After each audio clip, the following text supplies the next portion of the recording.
Seattle on the road playing Arizona. 61% of the money coming in on Seattle. It's up to -1.5. 76% on the under. It's down to 43. We're going to tell you exactly how to make money on that game. We're going to delve into the college football game that's going tonight. We're going to take apart the entire MLB card. And Joe and myself have got 2 college football and NFL best bets for you. Plus, of course, our parlay of the day. If you faded all 3 yesterday, you had a winner. Joe Raineri, Art DiCesare, how are you boys? Art, what's going on over at the Westgate? Not much, Prez. Just ready to roll on a fun weekend. Yeah, Art, we all 3 lost our parlay of the day yesterday. And, you know, I'd rather all 3 of us lose than just me. Feels better. Yeah. I would agree. Yeah, I don't have that graphic, by the way. I'm just throwing that out there. I don't know what happened to it. Art, I had it lined up, and I can't find the graphic. Unreal. I just want to shout out, we have a mailbag section every day. You guys put comments up. We talk about them. Yesterday, we had a person put up a comment about how his female boss was looking over his shoulder, saw Joe Raineri, and, well, Joe, do you want to shout her out at all? Maybe give her your phone number and email address. You guys could go on a date. There you go. Call Joe Raineri. Art, how do we look at this college football game tonight? East Carolina Army. What kind of bets are you taking on this game, and what should we do with it? It's a very interesting game. Army at East Carolina. Our early initial money came in on East Carolina at -3.5. That was Monday morning. We got all the way up to 5 on the game. Then the Army buyback came, 5 and 4.5. We're now 4 on the game. So all the late Army money has kind of overwhelmed the early East Carolina money. We'll need East Carolina in the game. Really not much as far as movement on the total goes or need on the total. And just a couple of quick Saturday games to just throw out there. Indiana goes to Iowa. Indiana's a 7.5-point road favorite. They laid 7 with Indiana. They took 8 with Iowa. That's why we're in the middle. Game of the year line on that, boys, was Iowa -1. So there's been a huge adjustment on that. And then you have to mention this game just because the line is ridiculous. UCLA goes to Northwestern. Northwestern is a 6-point favorite. UCLA obviously has fired their coach. Usually that's a good angle next game after the coach gets fired. But it's of note that Northwestern is such a big favorite against UCLA. It's kind of crazy, Art, because they haven't been a favorite since the COVID year of more than 6 points. And that was against Illinois, and they've been a train wreck ever since. Are you seeing any money on the total side too as well? Because I got to feel like there's going to be money coming in on UCLA late in this one. I think that's the thing, because we really haven't seen money either way, Joe. But I think eventually we will see people take the 6, and I think people are going to take shots with UCLA on the money line as well, because that's going to be a nice plus price, basically like a $2 price on a team that, like we said, shouldn't be that big of a dog. Obviously, it has not gone well for UCLA early here, but, man, that line just seems out of whack. Art DiCesare joining us, everyone. Guys, hit that like button. Hit it twice, please. Subscribe to our channel, and make sure to put up some comments. The word of the day is coffee. Coffee. I freaking love coffee. You guys, where are you at with coffee? I have the IV right here, Prez. Double espresso Nespresso machine hooked up next to me. A friend of mine prefers drip coffee over anything. Anyway, college football. Tomorrow we're going to discuss Oregon, Penn State, Bama, UGA, and Auburn, and A&M. Is that correct, Art? Oh, yeah, we could definitely talk about the big games again, see some movement, but there's also 3 Friday games, so we'll touch on all the Friday games as well. Yeah. But no, we should definitely revisit kind of where the money has shifted over the week with those big games, no doubt about it. Yeah. Okay. So make sure to tune in tomorrow. Let's talk NFL. And before we get into tonight's game, Art, let's look at the overall picture. What's going on with Sunday and Monday? Any big bets you've made you've taken that we need to know about? Let's stay conceptual with the NFL. Yeah, I mean, just before we touch on the Thursday game, a couple of games that we just really have not hit on this week. Washington goes to Atlanta. That is now a pick'em. Obviously, we're booking the game assuming that Daniels doesn't play. On a look-ahead line, if Daniels was playing, that would be 2.5, 3 for Washington. When we had it at 1, we took sharp money on Atlanta at +1 and on the money line.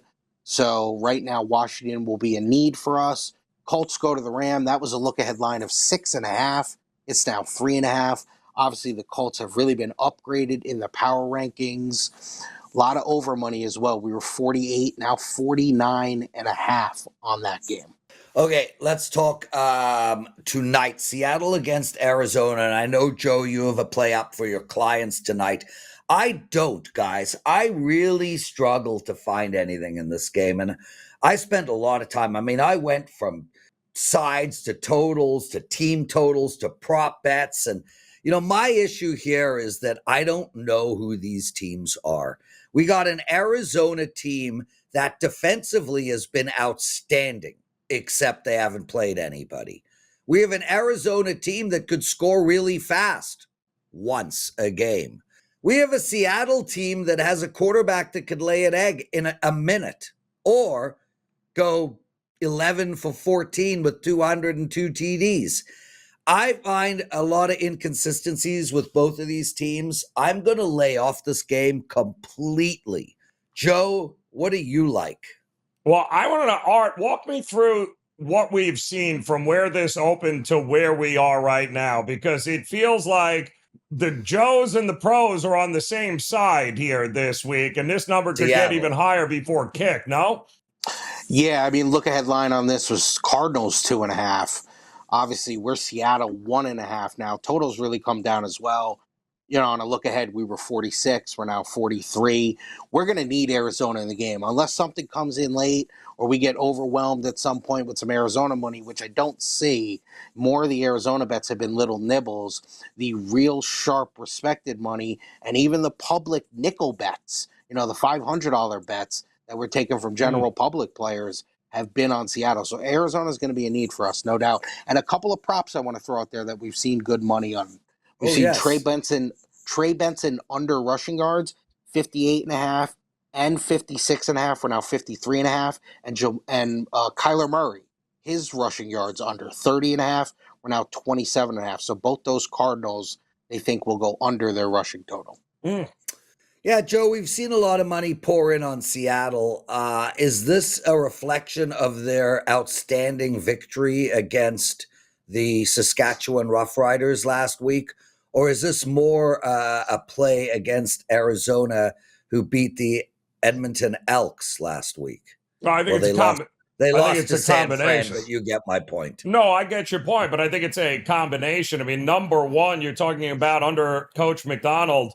Since he's taken over Seattle, they're 8-1 straight up, 5-3 against the number when playing on the road.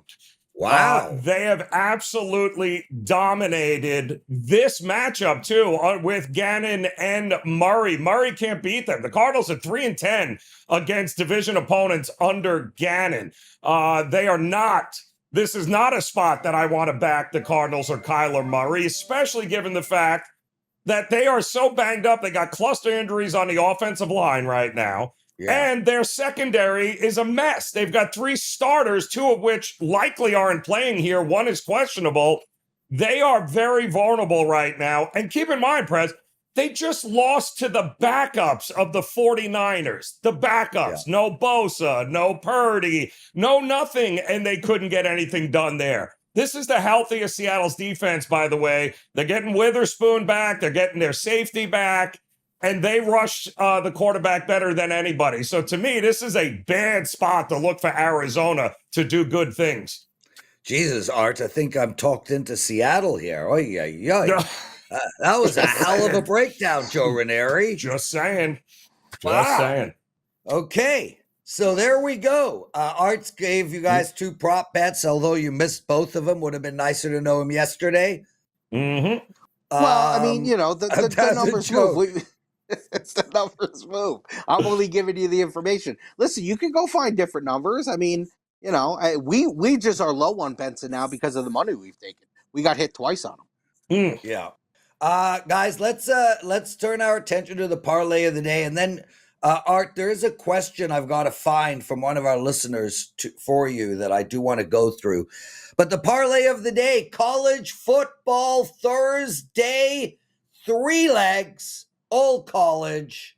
I will start with Houston minus 13.5. They're playing Oregon State. I will break this game down later, but that is my leg 1 of our college football parlay. Joe? That's impressive there. Art, let me get to you here so we can get you the hell out of here, because I know you got places to go, and then I'll clean it up. And since we lost this yesterday, let's mix it up here. Who you going with? I'm going to take Washington at home +8. I know Ohio State's one of the best teams in the country, but they got to go on the road with a young quarterback. I think Washington's a little bit better than people think. That's not an easy place to play. I'm getting over a touchdown. Give me the Huskies +8. Nice. I'll explain this game a little bit later as well, though, but give me the Duke Blue Devils on the road against a overhyped Syracuse who just lost their starting quarterback for the year with an Achilles tear. I'll lay it with Duke here, Prez. There we go. And that is your parlay of the day. Art DiCesare, I know you're up against it real quick. Raid Jami 7487, interesting name. Creative parents. He wants to know, do humans set the lines or is it AI? I think you got some kick-ass computers back in that room. That's what he writes. Now, we don't need the specific to the Westgate, but you can answer it specific to the Westgate or overall. Who's setting the lines these days? Is it AI or human beings?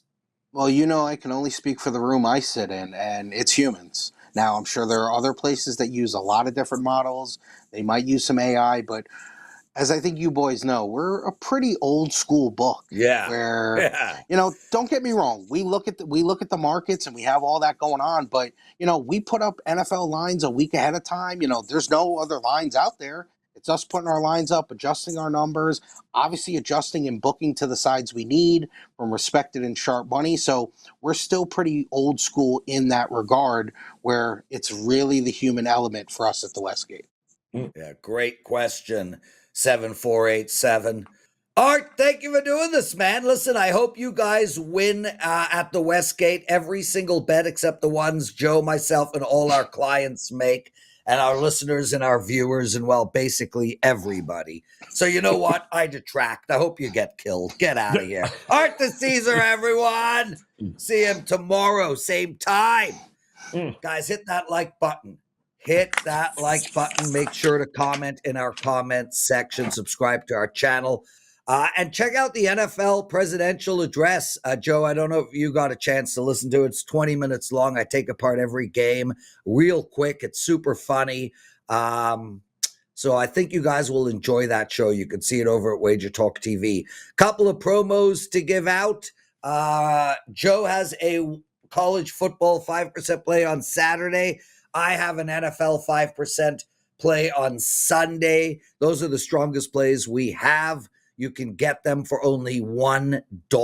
If you've never purchased from WagerTalk.com, use the promo code BEST1, BEST1. That's BEST1. You can use it for Joe and you can use it for me. And anybody who wants an all-access pass 30 days for the Prez, all my plays, Joe was supposed to call and get his own promo code. I don't know if he did. That's on him. My promo code is 199Prez. That's 30-day all access for only $199.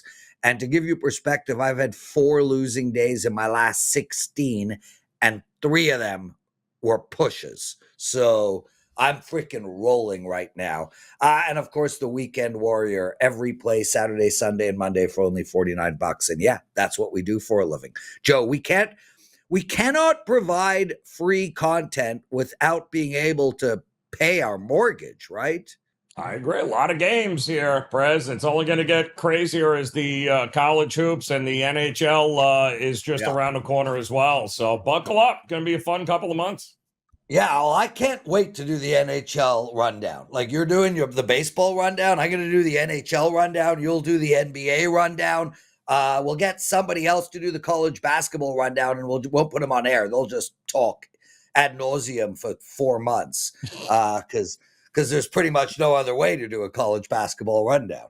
No. Brother, we got 4 segments left, 2 minutes each. College football best bets. Cue that clock. I got 2 college football best bets to give you guys. Let's start right off the bat with Houston minus 13.5 against Oregon State. And I think this might be the biggest mismatch on the entire board. This Oregon State Beavers team is horrendous on both sides of the ball. They might be they are statistically the worst team in the country. They have the 126th best offense or the 126th worst offense. They are 129 in preventing scores. That is as bad as it gets. And now they're playing a Houston team that is 3-0 on the season, coming off of a bye, feeling good about themselves, and ready to totally annihilate this Houston team. I don't understand this line at all. I think it's at least 3 to 6 points short, like that many. Like I would say that this line should be probably minus 17.5. When all said and done, I think Houston blows Oregon State out. Take Houston minus 13.5 all the way up to 17. Ole Miss on the money line against LSU. Look, this LSU team, everyone thinks they're good. They just beat Clemson and Florida. Clemson and Florida are a combined 1-6 against real football teams. And I mean real football teams, 1-6.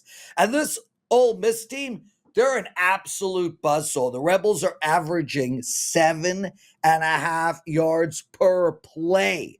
They don't even have a punter. They are explosive. They are consistent. I don't know how LSU stops this team. I love Ole Miss on the money line here. Take Houston minus 13.5.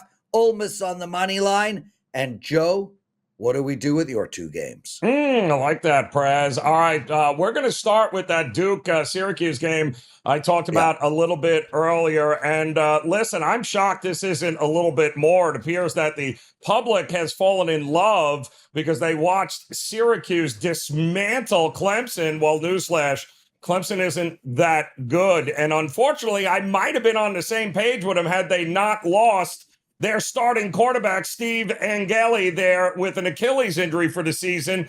It's not like he wasn't a big part of what this team was doing. He's thrown for over 1,300 yards. He had 10 touchdowns on the season before that injury. And yes, we've talked about Duke a lot on this show, Prez, but the reality is this is a real offense that's capable of putting up a ton of points. That means Syracuse is going to have to play from behind in this game. I like Duke to get it done in this one. And the complete opposite is going to take center stage when San Diego State, Prez, takes on Northern Illinois. Yes, Northern Illinois. Now, San Diego State did the unthinkable. They just shut out California at home last game, 34-0. It also helped that California turned the ball over 900 times in that game and gave San Diego State short fields. But now they're traveling to a different time zone for the first time this year. The Huskies, awful offense. Defense, real. They always have a good defense. I don't see a ton of points coming in this game here, Prez. I also watched San Diego State only score 13 points against an awful Washington State team. So I think the easy play here is back the defenses, expect less scoring. 43.5 is the prevailing number here. I am looking at the under when it comes to San Diego State and Northern Illinois this weekend, Prez. Joe, yesterday you did an MLB rundown. I think you were 70% from top to bottom. So you gave out a lot of winners yesterday. The MLB season is winding down. The playoffs start next week. A lot of drama still in play. How do we bet this card? All right, Prez. So a couple of things that are going on right now here in Major League Baseball. Afternoon baseball, Reds and Pirates, as well as the O's and the Rays, most likely going to be done by the time we're finished here. In the meantime, though, Twins and Rangers, Tyler Mahle back on the mound against Bailey Ober, who has been horrific. I think the Rangers keep rolling here. The Astros have been horrific, and they're sending Framber Valdez to the mound, who's also been terrible down the stretch for him. The problem is they can't score any runs. If you can't score runs, you can't win games. I like the Athletics to get it done once again. Diamondbacks going up against Yamamoto. It's a bullpen game for the Diamondbacks. They lost in extras, still keeping pace with the Mets. I'm going to take the Diamondbacks here to get it done this afternoon. The Marlins and the Phillies, Junk against Bueller. Yeah, that's an over. I'm just going to go with the over in that one, Prez.